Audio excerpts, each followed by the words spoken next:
नमस्कार दोस्तों, स्वागत है आप लोगों का अपने ही YouTube channel VNKD study portal पर। जैसा कि आप सभी जानते हैं, हम लोग सी-टेट के एग्ज़ाम को ध्यान में रखते हुए NCERT का सीरीज स्टार्ट किए हैं। आज हम लोग इस वीडियो में क्लास 7th का हिस्ट्री का हम लोग चौथा चैप्टर पढ़ेंगे। देखिए, चैप्टर का नाम है मुगल 16वीं से 17वीं शताब्दी।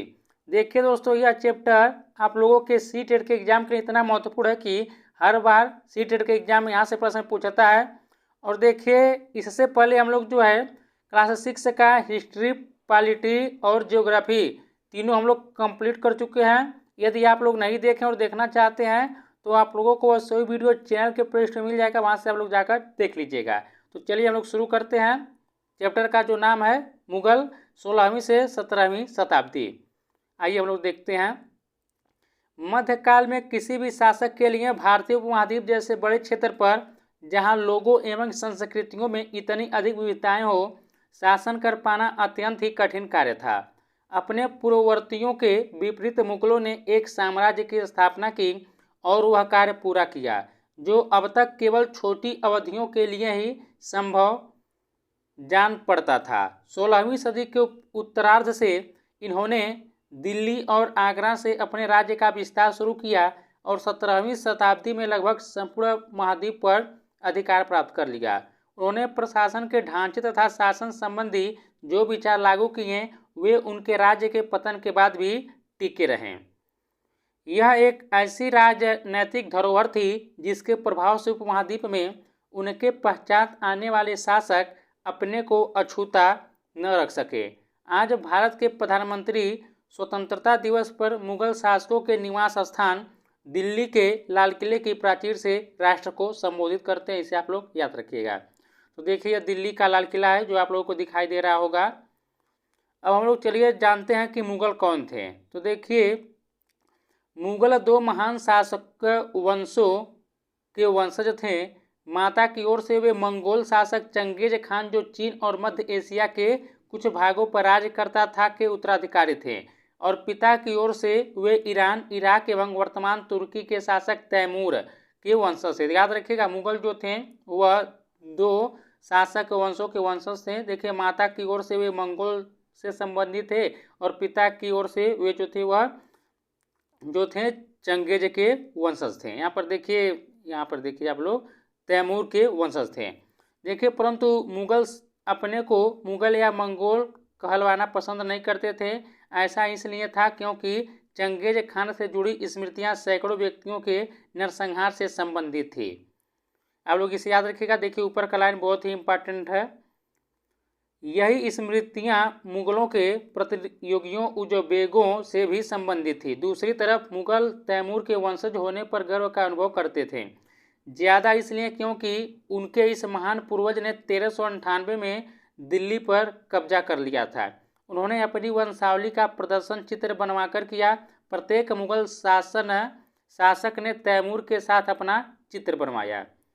अब हम लोग मुगल सैन्य अभियान के बारे में जान लेते हैं। देखिए, प्रथम मुगल शासक बाबर 1526 से 1530 तक ने जब 1494 में फरगना राज्य का उत्तराधिकार प्राप्त किया तो उसकी उम्र केवल 12 वर्ष की थी। याद रखिएगा, जब बाबर उत्तराधिकार प्राप्त किया तो उसकी उम्र जो थी वह केवल 12 वर्ष की थी।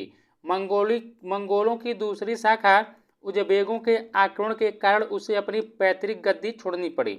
अनेक वर्षों तक भटकने के बाद उसने 1504 में काबुल पर कब्जा कर लिया। याद रखिएगा, एक पॉइंट इंपॉर्टेंट है एग्जाम की दृष्टि से। उसने 1526 में दिल्ली के सुल्तान इब्राहिम लोदी को पानीपत में हराया और दिल्ली और आगरा को अपने कब्जे में कर लिया। तो देखिए, पानीपत का जो प्रथम युद्ध हुआ था 1526 में हुआ था। यहाँ पर देख सकते हैं आप लोग, बाबर और इब्राहिम लोदी के बीच हुआ था। आगे हम लोग बढ़ते हैं। देखिए, यह जो आप लोग देख सकते हैं चित्र 2 आप लोग दिखाई दे रहा होगा, यह मुगल फौज है जो अभियान पर निकली है हाथी घोड़ों के साथ। देख सकते हैं, पहले देखिए पैदल सेना है, बीच में हाथी, पीछे घोड़ा यानी घुड़सवारी वाली सेना है। अब यहाँ पर आप लोग चित्र नंबर 3 में यहाँ पर देख सकते हैं। देखिए, 16वीं शताब्दी के युद्धों में तोप और गोलाबारी का पहली बार इस्तेमाल हुआ। बाबर ने इनका पानीपत की पहली लड़ाई में प्रभावी ढंग से प्रयोग किया था। याद रखिएगा, तोप खाने का जो प्रयोग किया था, तोपों का प्रयोग, वह बाबर ने किया था सबसे पहले। तो आप लोग देख सकते हैं, यह देखिए अकबर का शासन है जो 1605 का शासनकाल है उसका। आगे बढ़ते हम लोग उत्तराधिकार की मुगल परंपराएं। मुगल ज्येष्ठाधिकार के नियम में विश्वास नहीं करते थे, जिसमें ज्येष्ठ पुत्र अपने पिता के राज्य का उत्तराधिकारी होता था। इसके विपरीत उत्तराधिकार में वे शहदायाद की मुगल और तैमूर वंशों की प्रथा को अपनाते थे, जिसमें उत्तराधिकार का विभाजन समस्त पुत्रों में कर दिया जाता था। आपके अनुसार उत्तराधिकार का कौन सा तरीका सही था, ज्येष्ठाधिकार या शहदायाद? आगे हम लोग बढ़ते हैं। मुगलों के अन्य शासकों के साथ संबंध। मुगलों ने उन शासकों के विरुद्ध लगातार अभियान किए हैं जिन्होंने उनकी सत्ता को स्वीकार करने से इनकार कर दिया। जब मुगल शक्तिशाली हो गए तो अन्य कई शासकों ने स्वेच्छा से उनकी सत्ता स्वीकार कर ली। राजपूत इसका एक अच्छा उदाहरण है। अनेकों ने मुगल घराने में अपनी पुत्रियों के विवाह करके उच्च पद प्राप्त किए, परंतु कईयों ने विरोध भी किया। मेवाड़ के सिसोदिया राजपूत लंबे समय तक मुगलों की सत्ता को स्वीकार करने से इनकार करते रहे, परंतु जब वे हारे तो मुगलों ने उनके साथ सम्माननीय व्यवहार किया और उन्हें उनकी जागीरें वतन जागीर के रूप में वापस कर दी। पराजित करने परंतु अपमानित न करने के बीच सावधानी से बनाए गए संतुलन की वजह से मुगल भारत के अनेक शासकों और सरदारों पर अपना प्रभाव बढ़ा पाए, परंतु इस संतुलन को हमेशा बरकरार रखना कठिन था। यहाँ पर हम देख लेते हैं, देखिए कुछ इंपॉर्टेंट करके दिया है। राजपूतों के साथ मुगलों की शादियाँ। जहांगीर की माँ कछवा की राजकुमारी थी। वह अंबर यानी वर्तमान में जयपुर के राजपूत शासक की पुत्री थी। देखिए एग्जाम में पूछा गया है। जहांगीर की जो माँ थी वह देखिए कछवा की राजकुमारी थी और वह जो थी राजपूत शासक की पुत्री थी। शाहजहाँ की माँ एक राठौर राजकुमारी थी। वह मारवाड़ यानी जोधपुर के राजपूत शासक की पुत्री थी। इसे आप लोग याद रखिएगा।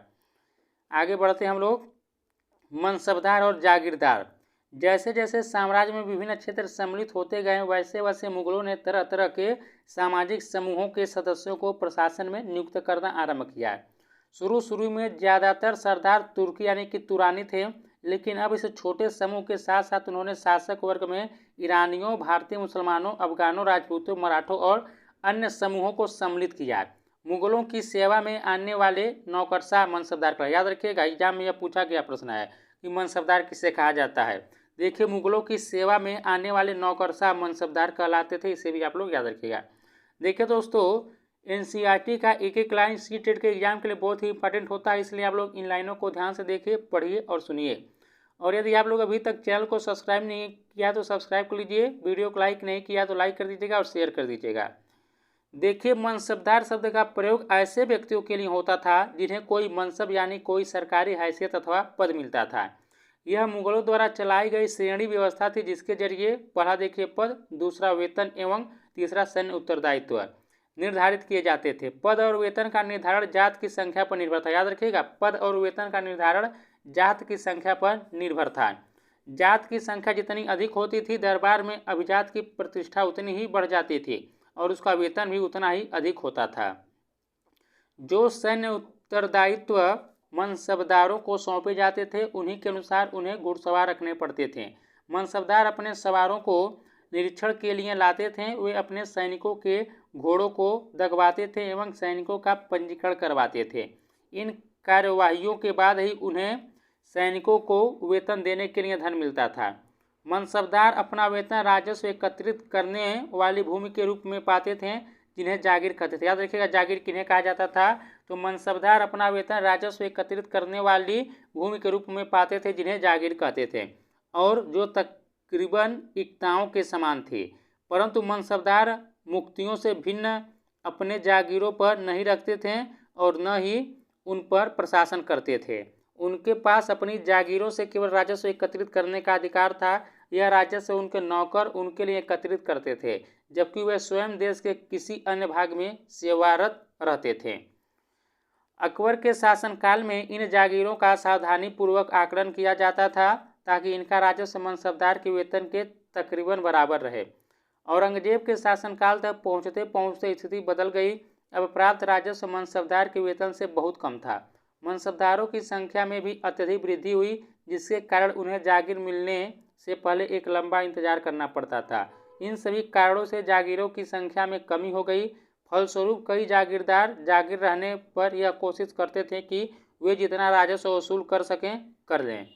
अपने शासनकाल के अंतिम वर्षों में औरंगजेब इन परिवर्तनों पर नियंत्रण नहीं रख पाया, इस कारण किसानों को अत्यधिक मुसीबतों का सामना करना पड़ा। ऊपर हम लोग देख लेते हैं, देखिए एक इम्पॉर्टेंट पॉइंट है, हम लोग इसे देख लेते हैं, जात की श्रेणियाँ। देखिए 5000 जात वाले अभिजातों का 1000 जात वाले अभिजातों से ऊंचा था। अकबर के शासनकाल में 29 ऐसे मनसबदार थे जो 5000 जात की पदवी के थे। औरंगजेब के शासनकाल तक ऐसे मनसबदारों की संख्या 79 हो गई। क्या इसका अर्थ यह हुआ कि राज्य का खर्चा बढ़ गया? तो देख सकते हैं आप लोग, यही जात की श्रेणियाँ थी। यहाँ पर देखिए आप लोगों को एक चित्र दिखाई दे रहा होगा, इसके बारे में देख लेते हैं। देखिए लिखा है कि अपने सवारों के साथ एक मनसबदार अभियान पर। देखिए मनसबदार यही है जो अपने सवारों के साथ निकले हैं एक अभियान पर। अब आइए हम लोग देखते हैं कि जब्त और जमींदार क्या होता है। देखिए मुगलों की आमदनी का प्रमुख साधन किसानों की उपज से मिलने वाला राजस्व था। अधिकतर स्थानों पर किसान ग्रामीण कुलीनों यानी कि मुखिया या स्थानीय सरदारों के माध्यम से राजस्व देते थे। समस्त मध्यस्थों के लिए, चाहे वे स्थानीय ग्राम के मुखिया हो या फिर शक्तिशाली सरदार हों, मुगल एक ही शब्द जमींदार का प्रयोग करते थे। याद रखिएगा, यहाँ पर देखिए लिखा कि स्थानीय ग्राम के मुखिया हो या फिर शक्तिशाली सरदार हो, मुगल एक ही शब्द जमींदार का प्रयोग करते थे। अकबर के राजस्व मंत्री टोडरमल, देखिए एग्जाम में पूछा, याद रखिएगा आप लोग, अकबर के जो राजस्व मंत्री टोडरमल ने 10 साल 1570 से 1580 तक की कालावधि के लिए कृषि की पैदावार, कीमतों और कृषि भूमि का सावधानीपूर्वक सर्वेक्षण किया। इन आंकड़ों के आधार पर प्रत्येक फसल पर नकद के रूप में कर यानी राजस्व निश्चित कर दिया गया।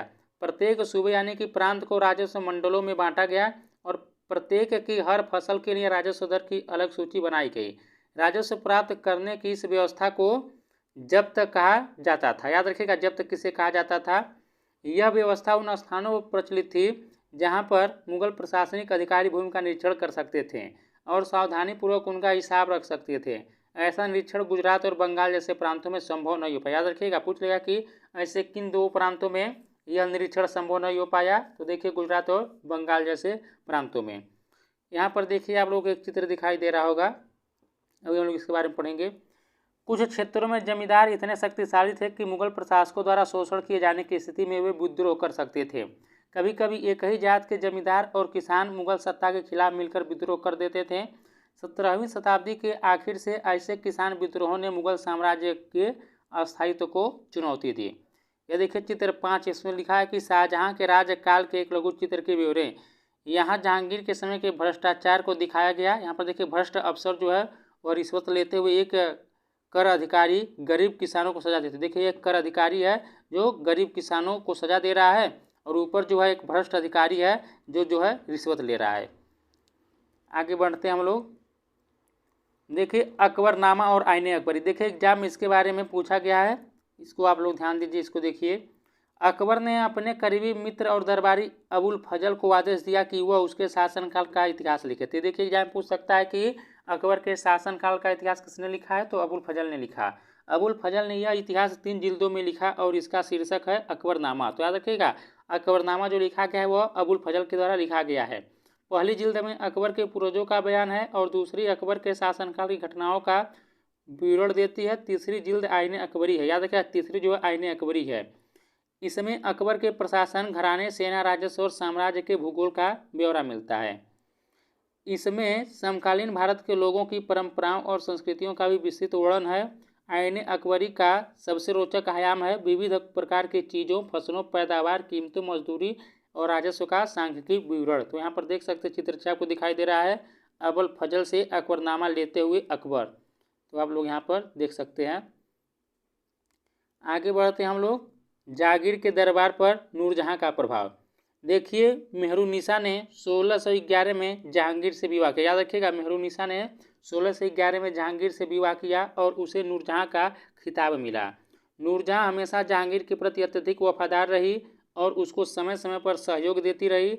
नूरजहां के सम्मान में जहांगीर ने चांदी के सिक्के जारी किए जिनमें एक ओर स्वयं के खिताब उत्कीर्ण थे और दूसरी ओर यह वाक्य रानी बेगम नूरजहां के नाम से गढ़ा हुआ। तो देख सकते हैं आप लोग, यही है।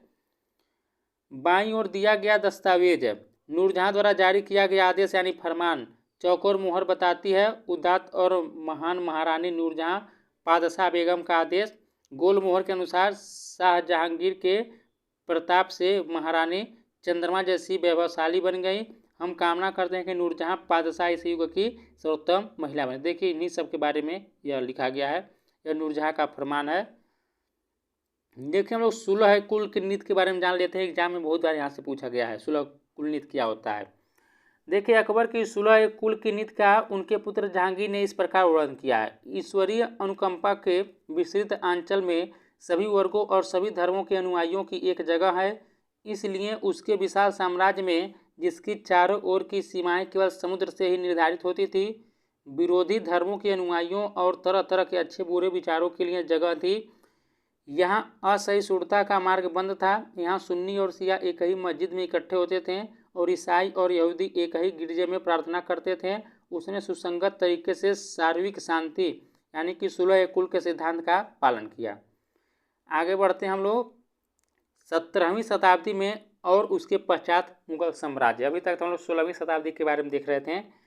अब देखिए मुगल साम्राज्य की प्रशासनिक और सैनिक कुशलता के फलस्वरूप आर्थिक और वाणिज्यिक समृद्धि में वृद्धि हुई।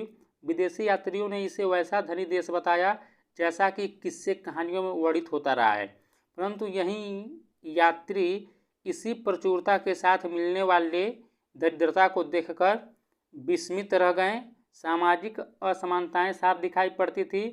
शाहजहां के शासनकाल के 20वें वर्ष के दस्तावेजों से हमें पता चलता है कि ऐसे मनसबदार जिनको उच्चतम पद प्राप्त था कुल 8000 में से 445 ही थे। कुल मनसबदारों की एक छोटी संख्या 5.6% को ही साम्राज्य के अनुमानित राजस्व का 61.5% स्वयं उनके व उनके सवारों के वेतन के रूप में दिया जाता था। मुगल सम्राट और उनके मनसबदार अपनी आय का बहुत बड़ा भाग वेतन और वस्तुओं पर लगा देते थे। इस खर्चे से शिल्पकारों और किसानों को लाभ होता था, क्योंकि ये वस्तुओं और फसल की पूर्ति करते थे, परंतु राजस्व का भार इतना था कि प्राथमिक उत्पादकों, किसान और शिल्पकारों के पास निवेश के लिए बहुत कम धन बचता था। इनमें से जो बहुत गरीब थे, मुश्किल से ही पेट भर पाते थे, वे उत्पादन शक्ति बढ़ाने के लिए अतिरिक्त संसाधनों में, औजारों और अन्य वस्तुओं में निवेश करने की बात सोच भी नहीं सकते थे। ऐसी अर्थव्यवस्था में ज़्यादा धनी किसान, शिल्पकारों के समूह, व्यापारी और महाजन ज़्यादा लाभ उठाते थे। मुगलों के कुलीन वर्ग के हाथों में बहुत धन और संसाधन थे, जिनके कारण 17वीं सदी के अंतिम वर्षों में वे अत्यधिक शक्तिशाली हो गए। जैसे जैसे मुगल सम्राट की सत्ता पतन की ओर बढ़ती गई, वैसे वैसे विभिन्न क्षेत्रों में सम्राट के सेवक स्वयं ही सत्ता के शक्तिशाली केंद्र बनने लगे। इनमें से कुछ ने नए वंश स्थापित किए और हैदराबाद एवं अवध जैसे प्रांतों में अपना नियंत्रण जमाया। यद्यपि वे दिल्ली के मुगल सम्राट को स्वामी के रूप में मान्यता देते रहे, तथापि 18वीं शताब्दी तक साम्राज्य के कई प्रांत अपने स्वतंत्र राजनीतिक पहचान बना चुके थे। तो देखिए दोस्तों, चैप्टर खत्म हो चुका है। इससे आप लोग बताइएगा कि मनसब क्या होता है, मंगोल, सिसोदिया राजपूत, राठौर राजपूत, नूरजहां, इसके बारे में आप लोग हमें कमेंट बॉक्स में बताइएगा। तो यदि आप लोगों को यह वीडियो अच्छा लगा है तो प्लीज़ दोस्तों वीडियो को लाइक कीजिएगा, शेयर कीजिएगा और साथ ही चैनल को भी सब्सक्राइब कर लीजिएगा। मिलते हैं अगले अध्याय में, तब तक के लिए नमस्कार, जय हिंद, जय भारत।